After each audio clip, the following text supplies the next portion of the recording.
जी बिस्मिल्लाहिर्रहमानिर्रहीम, अस्सलाम वालेकुम। आज हमारा K4 का लेक्चर नंबर 4।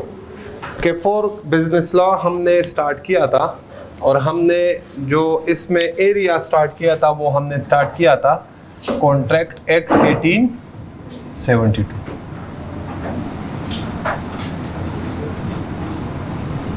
कौन सा एरिया स्टार्ट किया था? Contract act 1872। ठीक है, अब कॉन्ट्रैक्ट एक्ट 1872 में हमने सबसे पहले जो डिफाइन किया वो क्या डिफाइन किया? कॉन्ट्रैक्ट डिफाइन किया। कॉन्ट्रैक्ट की डिफिनीशन हमने कहाँ से स्टार्ट की कि इसके लिए सबसे बेसिक जो है वो क्या रिक्वायर है? Offer and acceptance. Offer and acceptance जब होगी तो क्या बन जाएगा? प्रॉमिस। उस प्रॉमिस को हमने आज के बाद कहा कि इसको हम क्या कहेंगे? एग्रीमेंट। एग्रीमेंट के साथ जब या फिर क्या ऐड होगा? इन्फोर्सिबिलिटी। क्या ऐड होगा? इन्फोर्सिबिलिटी। तो इन्फोर्सिबिलिटी जब ऐड होगी तो क्या बन जाएगा? Contract. Agreement plus enforceability is equal to contract. Enforceability को हमने डिफाइन किया कि हर वो ट्रांजैक्शन जिसमें लीगल रिलेशनशिप क्रिएट हो। क्या क्रिएट हो? और इसके लिए मैंने आपको हिंट बता दिया कि बिजनेस ट्रांजैक्शंस जो है इसमें लीगल रिलेशनशिप क्रिएट होते हैं। ठीक हो गया। फिर हमने इसके बाद पढ़ा नंबर सेकंड जो हमने कॉन्सेप्ट डिस्कस किया वो डिस्कस किया कैरेक्टरिस्टिक्स ऑफ एन एग्रीमेंट। याद है ना जी? कितने कैरेक्टरिस्टिक्स डिस्कस किए थे? हाँ, दो। कौन कौन से? कौन कौन से? प्लूरलिटी ऑफ पर्सन्स, हाँ, और सेकंड प्लूरलिटी ऑफ पर्सन्स, और सेकंड हमने डिस्कस किया कॉन्सेंट, जिसको हमने कॉन्सेंसस एड आइडम भी कहा और आइडेंटिटी ऑफ माइंड्स भी कहा। ठीक है। थर्ड हमने जो डिस्कशन की लास्ट लेक्चर में वो थे essentials of a valid contract. कितने एसेंशियल्स थे? 7। कौन कौन से?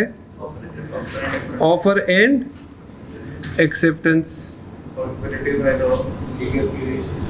कॉन्ट्रैक्ट। जी, पहला कौन सा था? Offer and acceptance. दूसरा हाँ, इन्फोर्सिबिलिटी। दूसरा हमने डिस्कस किया इन्फोर्सिबिलिटी, जो पहले दिन भी डिस्कस किया था। थर्ड कंसिडरेशन डिस्कस किया। फोर्थ फ्री कॉन्सेंट डिस्कस किया। फिफ्थ कैपेसिटी ऑफ पार्टीज भी डिस्कस किया। कितने हुए? 5। लेगिलिटी ऑफ ऑब्जेक्ट और वाइड एग्रीमेंट्स। जी, यहां तक कोई क्वेश्चन हो तो पूछिए। ये जो अभी तक हमने इस चैप्टर में डिस्कस किया वो सारी चीजें मैंने आपको बता दी। जी, कोई क्वेश्चन हो इसमें तो यहां तक तो पूछिए, नहीं आगे पढ़े। जी, आज जो हमारा टॉपिक है वो है क्लासिफिकेशन ऑफ कॉन्ट्रैक्ट।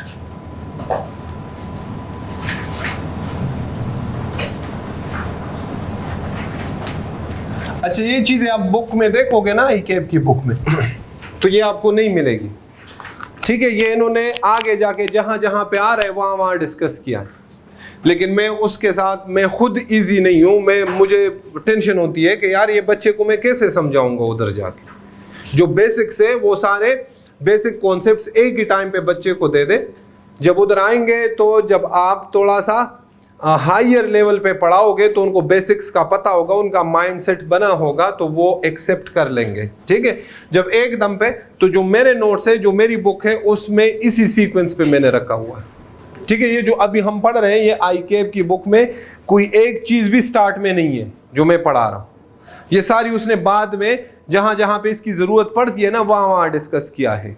ठीक है, लेकिन मैंने इसको पहले बेसिक कॉन्सेप्ट्स बनाए हैं तो हम इसलिए इधर डिस्कस कर रहे हैं। ठीक है जी, क्लासिफिकेशन ऑफ कॉन्ट्रैक्ट्स या टाइप्स ऑफ कॉन्ट्रैक्ट्स या काइंड्स ऑफ कॉन्ट्रैक्ट्स आप कह ले। हम कॉन्ट्रैक्ट्स को क्लासिफाई करते हैं इनटू 3 कैटेगरीज। एक कॉन्ट्रैक्ट के टाइप्स हमारे पास बनते हैं जब हम कभी कॉन्ट्रैक्ट बनाते हैं अकॉर्डिंग टू फॉर्मेशन। जब हम कॉन्ट्रैक्ट में इंटर होते हैं तो उस टाइम पे हमारे पास कितने टाइप्स होते हैं। ठीक है, दूसरा हमारे पास टाइप होता है अकॉर्डिंग टू इन्फोर्सिबिलिटी। जब कॉन्ट्रैक्ट बन जाता है तो क्या वो इन्फोर्सिबल बाय लॉ होगा या नहीं होगा, लॉ उसे क्या ट्रीट करता है, उसको क्या नाम देता है, क्या कॉन्ट्रैक्ट बनेगा या नहीं बनेगा। अगर कॉन्ट्रैक्ट बनेगा तो उसको हम कौन सा कॉन्ट्रैक्ट कहेंगे, अगर नहीं बनेगा, कॉन्ट्रैक्ट नहीं बनेगा तो फिर उस ट्रांजैक्शन को क्या नाम देंगे, उस रिलेशनशिप को क्या नाम देंगे, ये हम सीखेंगे इन्फोर्सिबिलिटी के जो टाइप्स है उसमें। और थर्ड, जब कॉन्ट्रैक्ट बन गया तो फिर हम इसको परफॉर्म करेंगे। जब परफॉर्म करेंगे तो फिर कॉन्ट्रैक्ट को हम क्या नाम देते हैं, तो अकॉर्डिंग टू परफॉर्मेंस या execution point of view contract के कितने टाइप्स हैं। ठीक है, कॉन्ट्रैक्ट को मेनली हम कितने कैटेगरीज में डिवाइड करते हैं, इनटू 3 पार्ट्स। कौन कौन से, फॉर्मेशन, इन्फोर्सिबिलिटी एंड परफॉर्मेंस। ठीक है, according to formation there are 3 types of contracts. Number first, express contracts,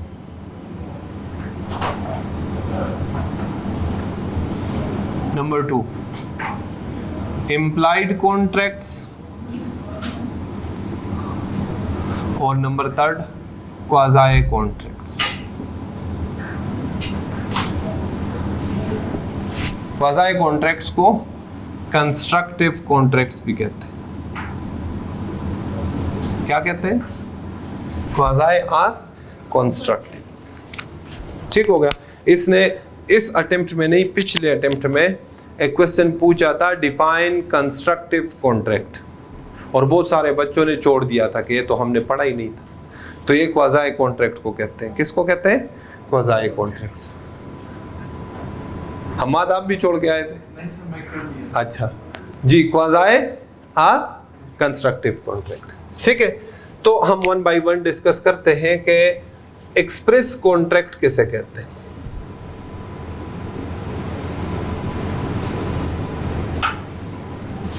कौन सा, एक्सप्रेस। एक्सप्रेस कॉन्ट्रैक्ट हर उस कॉन्ट्रैक्ट को कहते हैं जो क्रिएट हो 2 पार्टीज के दरमियान थ्रू वर्ड्स ऑफ माउथ, जिसको हम वर्बल कॉन्ट्रैक्ट भी कहते हैं। क्या कहते हैं, वर्बल कॉन्ट्रैक्ट। मतलब जिसमें ऑफर एंड एक्सेप्टेंस, एक्सप्रेशन हम एक्सप्रेस नाम से पता चल रहा है। किससे पता चल रहा है, नाम से। एक्सप्रेसली हम कॉन्ट्रैक्ट में एंटर हो जाए। ठीक है, मैं, भाई का नाम क्या है, जैन। तलहा किधर है, अच्छा उधर बेटा। वो आपका दोस्त दूसरा फैजान, क्यों पूछा नहीं, हाँ अच्छा, आपने क्या नाम बताया, जैन। जैन जैन को मैं ऑफर दूं वर्बली के जैन मैं आपको अपना मोबाइल सेल करना चाहता हूं, और जैन वर्बली मुझे रिप्लाई करे कि हाँ ठीक है अब्दुर्रहमान, मैं आपका मोबाइल परचेस। ये कौन सा कॉन्ट्रैक्ट है, एक्सप्रेस। वजह, थ्रू वर्ड्स ऑफ माउथ। इसको हम वर्बल कॉन्ट्रैक्ट भी कहते हैं। क्या कहते हैं, वर्बल कॉन्ट्रैक्ट। जो वो कॉन्ट्रैक्ट जो थ्रू वर्ड्स ऑफ माउथ या फिर इन राइटिंग, मतलब लेटर के थ्रू, ईमेल के थ्रू, हम ना कर, मतलब एक दूसरे को ईमेल करे, ऑफर एंड एक्सेप्टेंस, लेटर भेजे ऑफर एंड एक्सेप्टेंस की, इसको भी हम कौन सा कॉन्ट्रैक्ट कहेंगे, एक्सप्रेस कॉन्ट्रैक्ट। कौन सा contract, express contract. Mobile phone पे आप किसी के साथ कॉन्ट्रैक्ट करते हो, कौन सा कॉन्ट्रैक्ट होगा, verbal, express through words of mouth. समझ में आ रही बात। तो वो कॉन्ट्रैक्ट्स जिसमें या तो थ्रू वर्ड्स ऑफ माउथ हम कॉन्ट्रैक्ट में एंटर हो जाए या फिर इन राइटिंग हम कॉन्ट्रैक्ट में एंटर हो जाए, तो उस कॉन्ट्रैक्ट को हम क्या नाम देते हैं, एक्सप्रेस कॉन्ट्रैक्ट। क्या मतलब? देखिए अब्दुल्ला, अच्छा क्वेश्चन है। याद रखिएगा कि हम जो है ना लॉ पढ़ रहे हैं। ये जो आप क्वेश्चन पूछ रहे हो ना, आप मुझे बता दें कितने लोग जो मुजरिम होते हैं उनको सजा मिलती है? पाकिस्तान सबको मिलती है? जो मुजरिम होते हैं सबको सजा मिलती है? नहीं, बरी हो जाते हैं ना। वजह क्योंकि उनका वकील तेज होता है और उनका केस अच्छे तरीके से लड़ लेता है और उनको जमानत दिलवा देता है। समझ में आ रही बात? हमारा काम है लॉ को समझना। क्या करना? समझ। हमारा काम वकील बनना नहीं है। ये तो वकील का काम है, वो कैसे साबित करे। हमसे सिर्फ इतना पूछा जाएगा कॉन्ट्रैक्ट है या फिर नहीं है। साबित करना और ना करना ये किसका काम है? ये लॉ में कहीं नहीं लिखा कि आप केस कैसे साबित करो। ये तो वकील झूठी कस्में खाता है, पता नहीं क्या क्या करवाता है, वो केस जीत जाता है। जितना तेज वकील होगा, आपने देखा नहीं है एक वकील जो है 500 रुपए लेता है, एक जो है ना एक केस के करोड़ रुपए लेता है, एक सिर्फ मीटिंग की 10 लाख रुपए लेता है, सिर्फ मशवरा देने, कल सेंटेंसी कि मैं आपको सिर्फ मशवरा दूंगा, केस भी नहीं लड़ूंगा। समझ में आ रही बात? तो हमारा काम क्या है अब्दुल्ला? लॉ को समझना। हमारा काम है बंदे को रास्ता दिखाना कि आप कल कोर्ट जा सकते हो या नहीं जा सकते। इतनी बात करनी है। ये बात हमने कभी नहीं करनी कि आप जीत सकते हो या नहीं जीत सकते। ये हमारा मसला नहीं है। हमने लॉ को क्या करना है? समझना। ये जो आप कहते हो ना इन राइटिंग, वर्बल ना हो, इन राइटिंग हो, तो आपका केस मजबूत हो गया। सिर्फ कल अगर वो आपसे पीछे हटता है आपकी बात से, तो आपके पास कोर्ट में एक एविडेंस है कि ये लो जना। अगर वर्बल करता है तो आपके पास कोर्ट में साबित करने के लिए एविडेंस नहीं। बाकी कॉन्ट्रैक्ट आपका हो चुका है। कोर्ट गए ना। अगर कॉन्ट्रैक्ट ना होता अब्दुल्ला तो हम कोर्ट भी नहीं। आप जब चीजें लेते हो, परचेस करते हो, तो क्या हर दुकानदार हमें रिसीट देता है? अगर उसने हमें कोई 2 नंबर चीज दे दी, लॉ जो है ना ये कॉमन सेंस है, ये याद है। अगर किसी दुकानदार ने हमें कोई खराब चीजें दे दी और उससे हम बीमार पड़ गए, क्या उस दुकानदार पे हम केस कर सकते हैं कि नहीं? कर सकते हैं। क्यों नहीं कर सकते अब्दुल्ला? आप जाके 5 रुपए की चीजें दुकान से परचेस करते हो, आपका कॉन्ट्रैक्ट हो गया उसके साथ। कौन सा कॉन्ट्रैक्ट है? वर्बल। समझ में आ रही बात भाई? क्लियर है ना? तो कॉन्ट्रैक्ट बनाने के लिए इन राइटिंग होना जरूरी नहीं है। ये तो पहले दिन में बात बता चुका था। कहीं पे भी लॉ में नहीं लिखा कि कॉन्ट्रैक्ट बनाने के लिए इन राइटिंग जरूरी। इंटेंशंस, बिजनेस ट्रांजैक्शन, फिर आप वो वर्बल करें। अगर आपने खुद को सेव करना है तो फिर आप उसको इन राइटिंग ले आए कि कल अगर ये अपनी बात से पीछे हट जाए तो मुझे कोर्ट में आसानी हो, मैं कोर्ट में आसानी से प्रूफ कर सकूं। आप इन राइटिंग कर। समझ में आ रही मेरी बात भाई? क्लियर है ना? तो ये अब क्लियर है अब्दुल्ला जी। सेकंड टाइप कौन सा था? इम्प्लाइड। इम्प्लाइड कॉन्ट्रैक्ट्स वो कॉन्ट्रैक्ट्स होते हैं जब हम कॉन्ट्रैक्ट में एंटर हो जाए थ्रू एक्शंस, कॉन्डक्ट, बिहेवियर, कोई भी नाम दे दे, ठीक है? तो उन कॉन्ट्रैक्ट्स को हम कौन से कॉन्ट्रैक्ट्स कहते हैं? Implied contracts. कौन से कॉन्ट्रैक्ट्स? इम्प्लाइड। ठीक है? इम्प्लाइड कॉन्ट्रैक्ट्स कौन से कॉन्ट्रैक्ट्स जिसमें हम कॉन्ट्रैक्ट में तो इंटर हो जाए लेकिन हमने ना इन राइटिंग ऑफर की हो, ना एक्सेप्टेंस की हो, ना through words of mouth.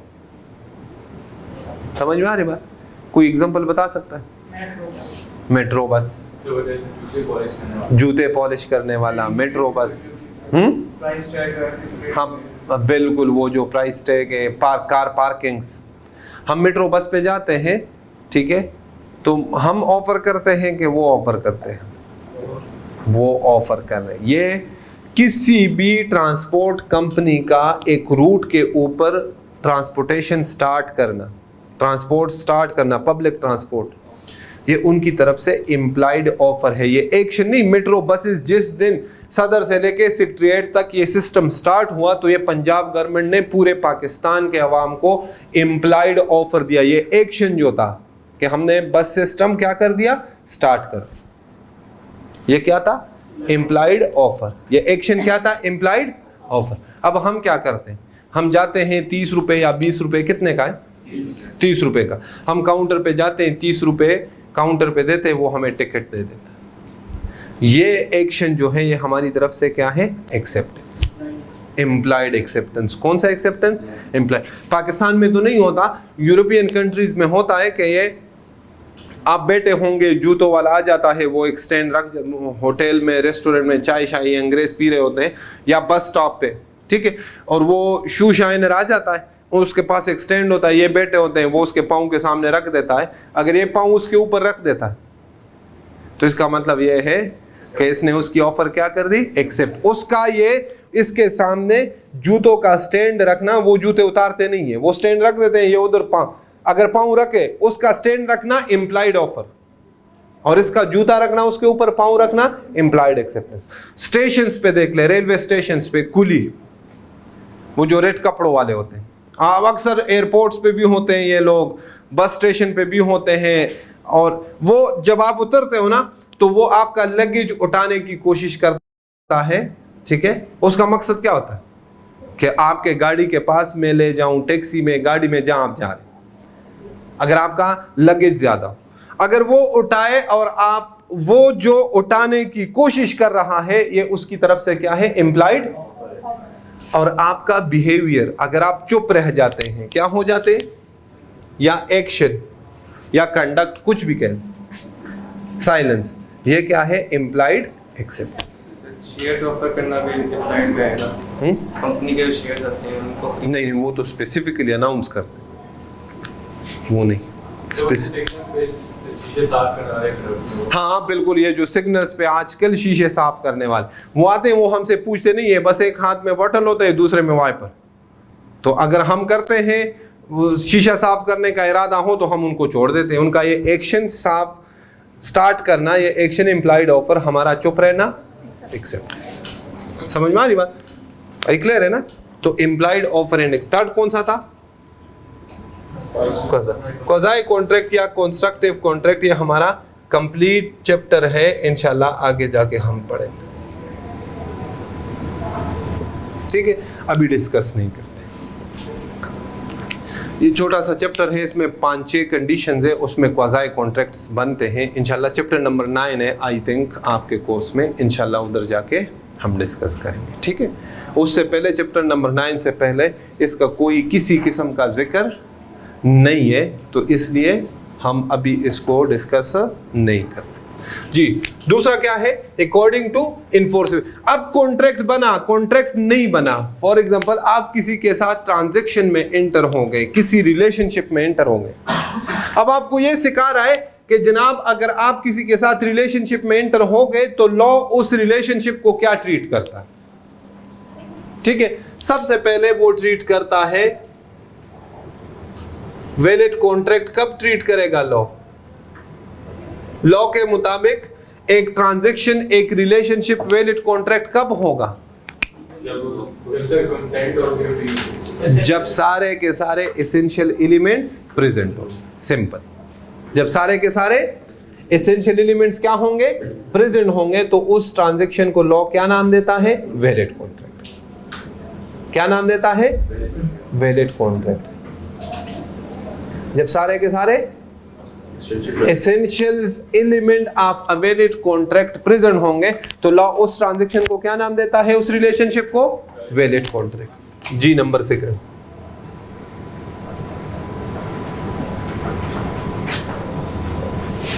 Wide agreement. कल एसेंशियल्स में पढ़ा था, मैंने बताया था कुछ चीजें जो है लॉ ने स्पेसिफिकली लिखा हुआ है कि ये वाइड होंगे, जैसे agreement in restraint of marriage, मैंने एग्जांपल दिया था, याद है भाई, याद आ रहे हैं ना।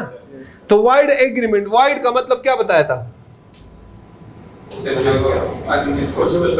Not enforceable by law. वो एग्रीमेंट्स जो क्या हो, नॉट इन्फोर्सेबल बाय लॉ, तो उसको हम कौन से एग्रीमेंट्स कहते हैं? Wide agreement. कौन से एग्रीमेंट्स? Wide agreement. लॉ कहता है जनाब कभी कभी आप अपने मुताबिक कॉन्ट्रैक्ट में एंटर हो जाते हैं, लेकिन मेरे नजदीक वो कॉन्ट्रैक्ट नहीं होता। जैसे अच्छा, जब भी याद रखिएगा, जब भी ये दो वर्ड्स एक साथ आएंगे ना, कौन कौन से? वाइड, और साथ में क्या होगा? एग्रीमेंट। क्या होगा? जब भी बिजनेस लॉ, मर्केंटाइल लॉ में एग्रीमेंट के साथ कौन सा वर्ड आएगा? साथ वाइड, या वाइड के साथ कौन सा वर्ड आएगा? एग्रीमेंट। तो इसका मतलब होगा वाइड ए बी इनिशियो। इसका मतलब क्या होगा? Void ab initio. Void ab initio का मतलब होता है void from the very start, from the very beginning. जब ये आप बना रहे थे उस टाइम लॉ में कोई प्रोविजन थी कि जो आप काम कर रहे हो आपको प्रोविजन का पता नहीं था। अच्छा, एक स्टेटमेंट लिखे, ये आपके काम आएगा। यहां पे लिखे स्टेटमेंट कहीं पे, ignorance of law is no excuse. ये एक जनरल स्टेटमेंट है, ये आपके काम आएगा लॉ में। बहुत सारी जगहों पे आप कंफ्यूज होंगे, जब आप ये स्टेटमेंट आपको याद आएगा या पढ़ोगे तो आपका कंफ्यूजन खत्म हो जाएगा। Ignorance of law is no excuse. आप कभी भी ये नहीं कह सकते कि जनाब मुझे लॉ का पता नहीं था। मैं सिग्नल तोड़ दूं, पुलिस वाला मुझे रोके, कहे चालान में कहूं यार मैं तो गांव का बंदा हूं, फर्स्ट टाइम शहर में आया हूं, मुझे क्या पता कि रेड ग्रीन में तो समझ रहा था कोई डेकोरेशन लाइट्स है आपने लगाए हुए हैं इस्लामाबाद में कैपिटल, मुझे तो ये नहीं था पता कि रेड होगा तो रुकना है। तो क्या वो मुझे माफ कर दे? हाँ, कोई बंदा कहे मुझे तो ये पता नहीं था चोरी की ये सजा होती है, मुझे पता होता कि चोरी की ये सजा होती, मैं कभी ना करता।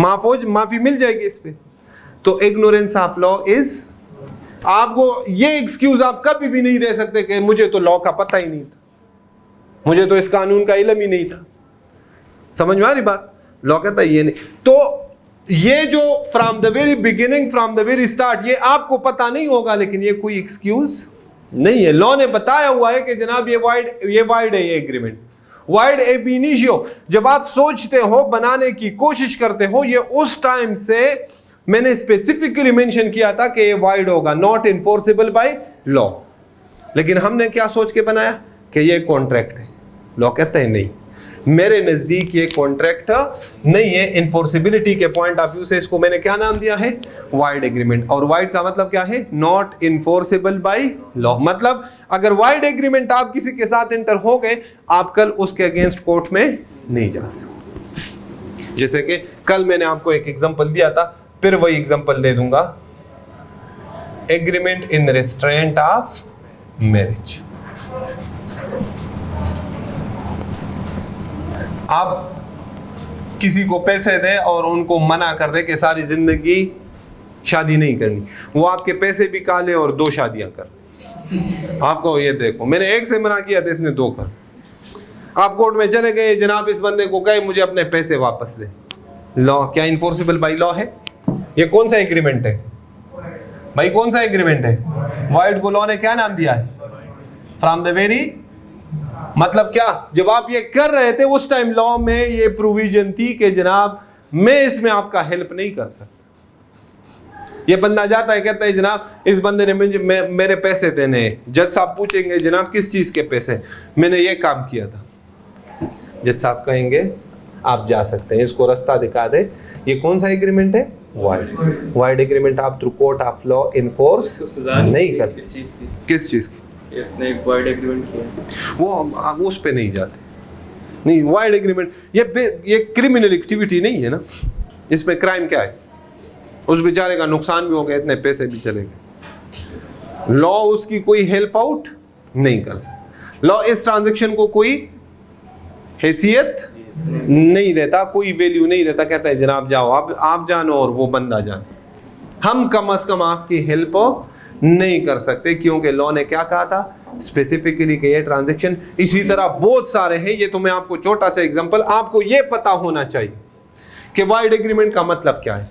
तो ये उस टाइम होगा जब इसमें ऐसे एसेट में से कोई एक पूरा नहीं कर रहा होगा। हाँ, ये भी बिल्कुल, जैसे कि agreement without consideration, wide agreement, समझ में आ रही बात।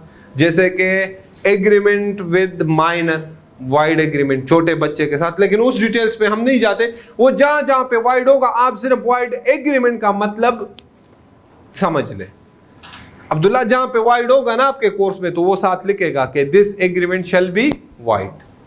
तो आपको वाइड एग्रीमेंट का मतलब यहां पे होना चाहिए। कौन कौन सा एग्रीमेंट वाइड एग्रीमेंट होगा वो हमारे कोर्स में जहां जहां होगा उधर लिखा होगा कि ये एग्रीमेंट क्या होगा, वाइड। वाइड का मतलब क्या होगा ये जरूरी है। वाइड का मतलब क्या होगा ये जरूरी है। वाइड का मतलब अब क्या है पता चल गया ना। वाइड ए बी बोले ना, वाइड ए बी इनिशियो। जब किसके साथ वाइड का वर्ड होगा, एग्रीमेंट। ठीक हो गया। थर्ड है इल्लीगल एग्रीमेंट।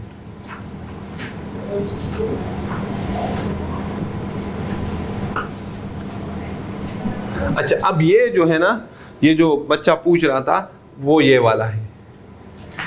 जब एग्रीमेंट के साथ कौन सा वर्ड हो, इल्लीगल, तो ये भी क्या होगा, void ab initio, plus इसके साथ साथ ये क्या होगा, क्राइम भी होगा। क्या होगा, क्राइम। एक तो है ना छोटे बच्चे के साथ आपने एग्रीमेंट कर लिया तो वाइड ए बी इनिशियो है, ठीक है, लेकिन ये क्राइम आपको जेल नहीं हो सकती, आपने क्रिमिनल लॉ की वायलेशन नहीं की।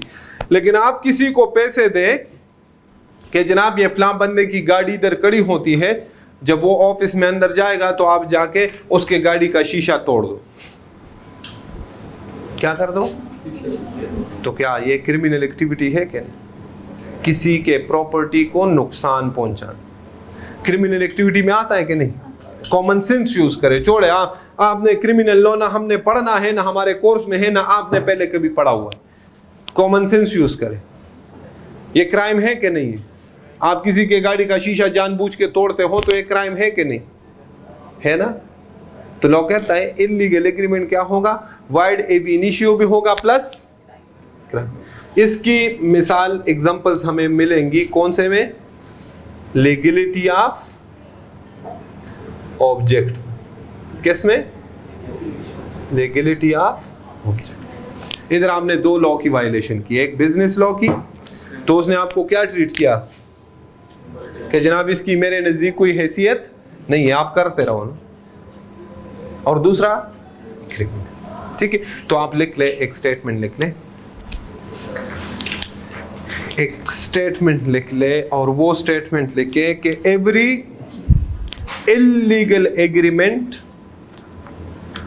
must be wide agreement. Every illegal agreement must be a wide agreement, but every wide agreement may not be illegal.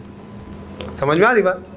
Her illegal agreement क्या होगा, वाइड जरूर होगा, लेकिन हर वाइड एग्रीमेंट इलीगल नहीं होगा। समझ में आ रही बात? मतलब इलीगल की कैटेगरी जो है वो ज्यादा है और वाइड की लिमिटेड, क्योंकि वाइड एग्रीमेंट्स इलीगल नहीं होते, लेकिन हर इलीगल एग्रीमेंट वाइड जरूर होगा। भाई क्लियर है, समझ आ गई जी। फोर्थ, वाइड कॉन्ट्रैक्ट जी, वाइड कॉन्ट्रैक्ट। यहां भी टू वर्ड्स का कॉम्बिनेशन है, एक वाइड, वाइड का भी का क्या मतलब पता है? ना ना ना ना, वाइड ए बी इनिशियो नहीं ना, गलत कर रहे हो। वाइड के साथ जब एग्रीमेंट लगा हो तो मैंने वाइड ए बी इनिशियो लिखा था। मैंने यहां पे देखे एक लिखे हुए हैं, टू वर्ड्स का कॉम्बिनेशन हो, वाइड प्लस एग्रीमेंट, तो फिर क्या होगा? सिर्फ वाइड का मतलब क्या है? Not enforceable by law. और कॉन्ट्रैक्ट का मतलब क्या है?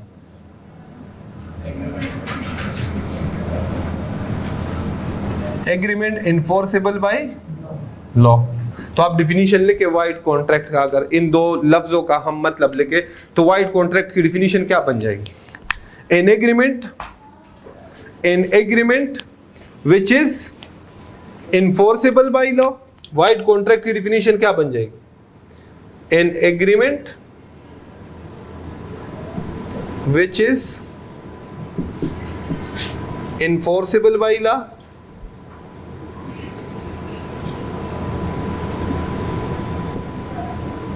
and not enforceable by law। कह रहे वो एग्रीमेंट जो इन्फोर्सेबल बाय लॉ भी हो और नॉट इन्फोर्सेबल बाय लॉ भी हो, तो उसको हम क्या कहेंगे?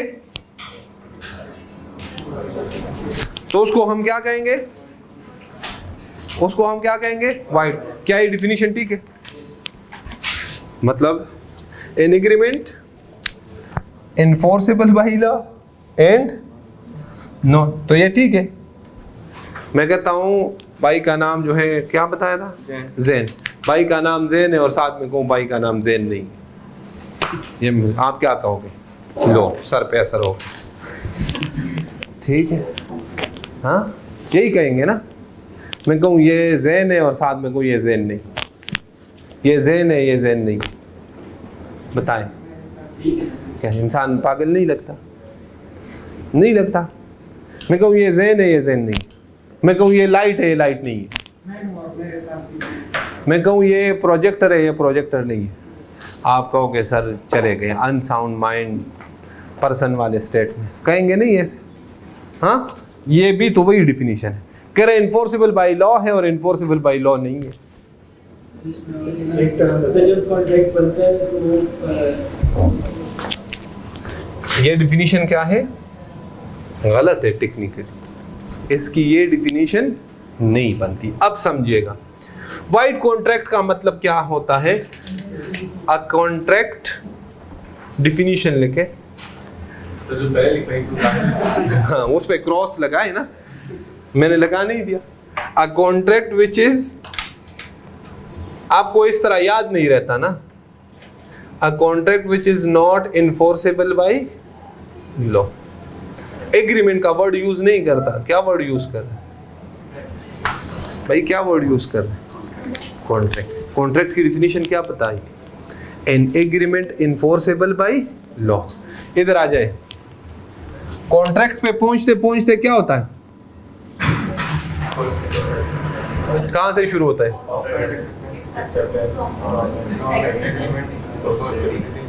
तो फिर वर्ड क्या यूज करते?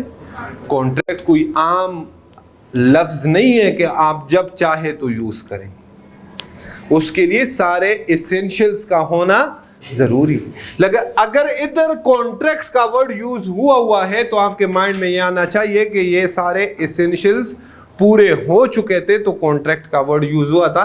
कॉन्ट्रैक्ट का वर्ड कोई आम लफ्ज नहीं है कि आपका जब दिल करेगा तो आप यूज कर ले। कब यूज करते हैं? जब सारे के सारे एसेंशियल्स क्या हो? प्रेजेंट। इधर इधर इधर सुने, बहुत इंपॉर्टेंट। जब सारे के सारे एसेंशियल्स प्रेजेंट। समझ में आ रही बात? लेकिन बाद में अ contract which is not enforceable by law, मतलब क्या हुआ कि wide contract initially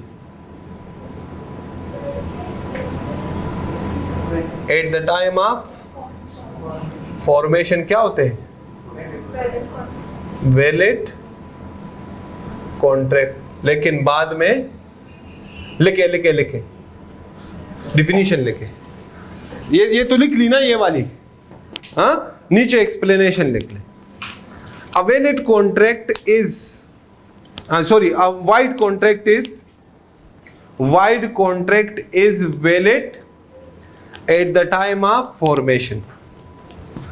Wide contract is valid at the time of formation, but subsequently something happens.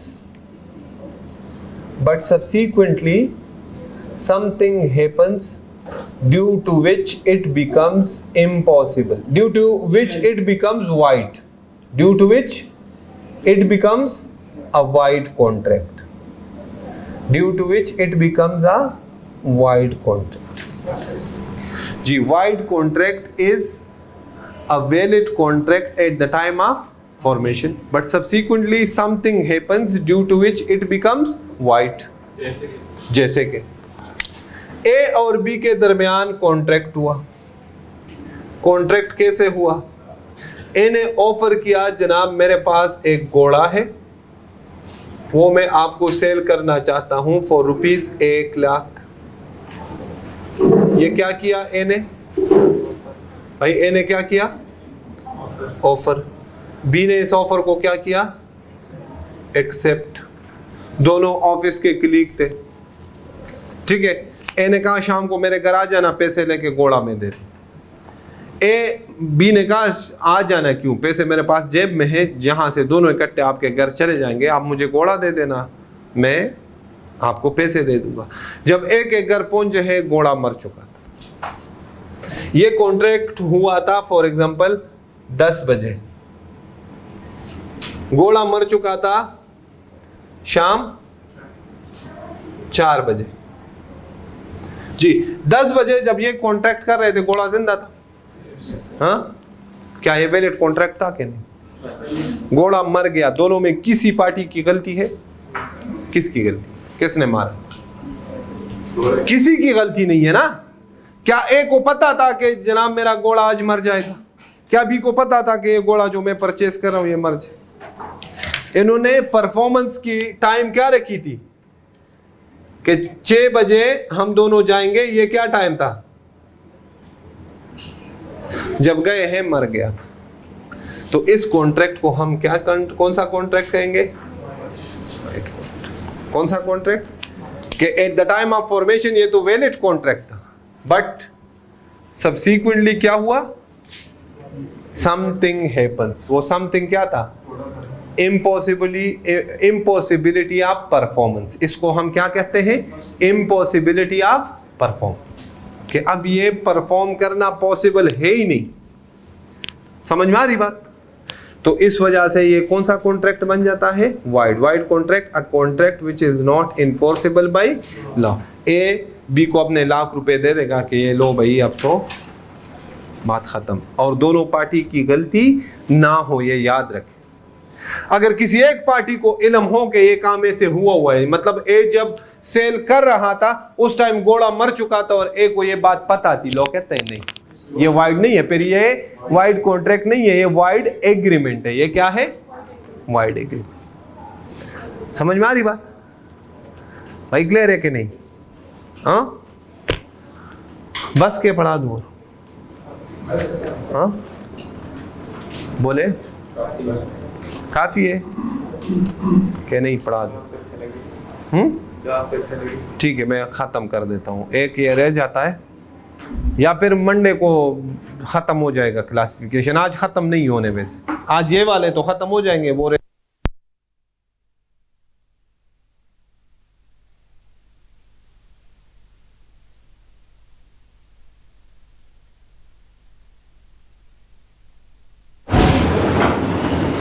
Charge नहीं है। अब आ रही है आवाज़ ना?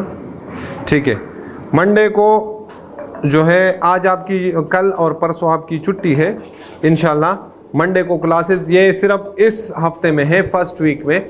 कुछ बच्चे हैं हमारे जो आउट स्टेशन है, तो उन्होंने स्पेशल रिक्वेस्ट की है, तो इंशाल्लाह अगले हफ्ते से आपके 5 days in a week classes होंगी।